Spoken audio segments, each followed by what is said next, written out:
8h36.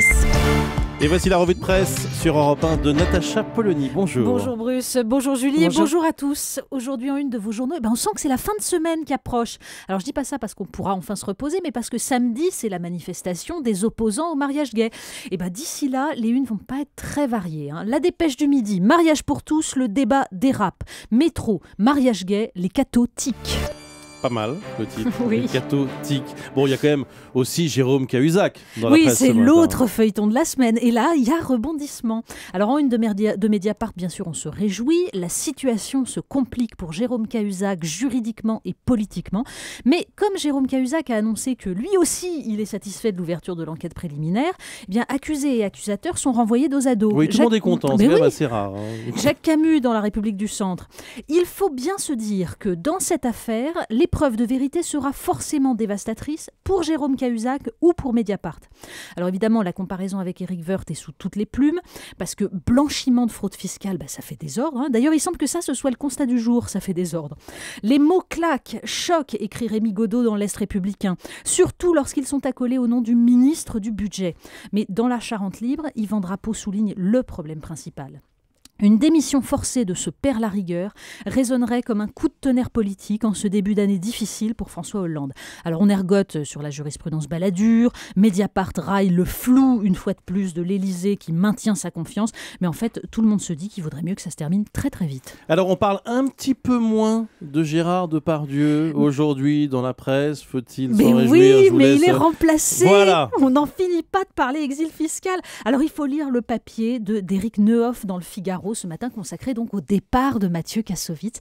C'est d'une méchanceté délicieuse, parce que Kassovitz a donc annoncé qu'il est en train de dégager de France, comme il dit. Quel bonheur de voir ce rebelle tarifé céder aux muses du sarkozysme, écrit Éric Neuhoff. Sauf que donc ce serait pas pour des raisons fiscales, mais esthétiques. Le cinéma français avait-il lâché un jour? Oui. Cette occupation, écrit Éric Neuhoff, qui semble l'avoir séduit un temps, ne le passionne visiblement plus. Et donc, il pourrait partir aux États-Unis, où il a tourné, selon le journaliste, un très oubliable Gothica. Comme l'écrit Éric Neuhoff, tout cela fait assez désordre. Oui, alors bon, on peut aussi rappeler que c'est un très bon acteur, Mathieu Oui, Kassovitz. bien En sûr. tout cas, c'est mon opinion. Certes.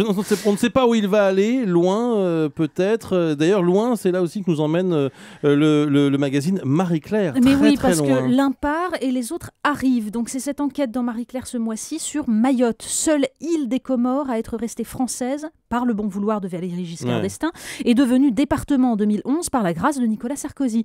Donc une île qui abrite 40% de clandestins, en majorité des femmes comoriennes venues accoucher à tout prix ici pour que leur enfant devienne français. Ce qu'ils seront à 16 ans s'ils parviennent à prouver une scolarité ininterrompue. Mamoudzou, c'est la première maternité de France avec 8000 naissances par an. Le tableau est apocalyptique dans l'enquête. Des femmes qui se cachent dans la forêt sans soins. 6000 mineurs isolés sur l'île. 48% des 16-18 ans illettrés et 95% de polygames. L'auteur de l'enquête, Emmanuel Hale, nous décrit les assistantes sociales qui expliquent à ces femmes que si leurs enfants sont scolarisés, elles ne sont pas expulsables. Pas expulsables certes, mais sans ressources, obligées de se prostituer ou d'accepter un enfant par an parce que le mari le veut.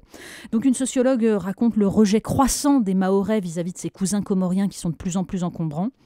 Que la France ait voulu garder un pied militaire et stratégique dans le golfe du Mozambique est compréhensible, dit-elle. Mais à quel prix? Oui, ça aussi, ça fait désordre. Rien à voir, il est question d'agriculture dans le Midi Libre. Oui, qui nous raconte la guerre des semences. La Confédération paysanne, syndicat minoritaire, se bat contre la loi du 28 novembre 2011, critiquée à l'époque par le candidat François Hollande, qui prévoit de protéger les semences par un certificat d'obtention végétale. En clair, un paysan ne peut plus produire ses propres semences, les replanter ou les échanger, parce qu'elles sont la propriété de multinationales. Et si l'actuel ministre de l'Agriculture n'abroge pas la loi, c'est parce qu'elle retranscrit le droit européen, toujours très sensible au lobbying des multinationales. Pire, le Midi Libre nous apprend qu'à partir de 2015, les éleveurs eux-mêmes devront obligatoirement recourir à l'insémination artificielle et à des mâles certifiés. En gros, quelques mâles sélectionnés pour leur patrimoine génétique, censés être plus performants. Alors, en pleine surproduction de lait, on sélectionne des bêtes qui vont faire de la quantité au détriment de la qualité gustative, et on détruit totalement la diversité des espèces. Alors à la Confédération paysanne, on se demande où sont les belles promesses de la campagne électorale, bien sûr, et là aussi ça fait désordre.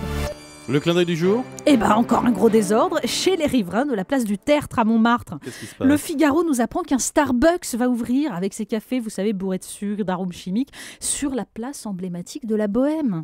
En cause, les loyers devenus inabordables pour les artisans indépendants, sauf que pour le dépaysement du touriste américain, ce sera pas terrible. Hein. Et dans un pays que le monde entier vient visiter pour son art de vivre, c'est consternant. Entre l'uniformisation des chèvres et des vaches, des boutiques et la fuite des spécimens rares comme le Depardieu ou le Kassovitz, la biodiversité va très mal en France. Merci Natacha Polony. Dans un instant...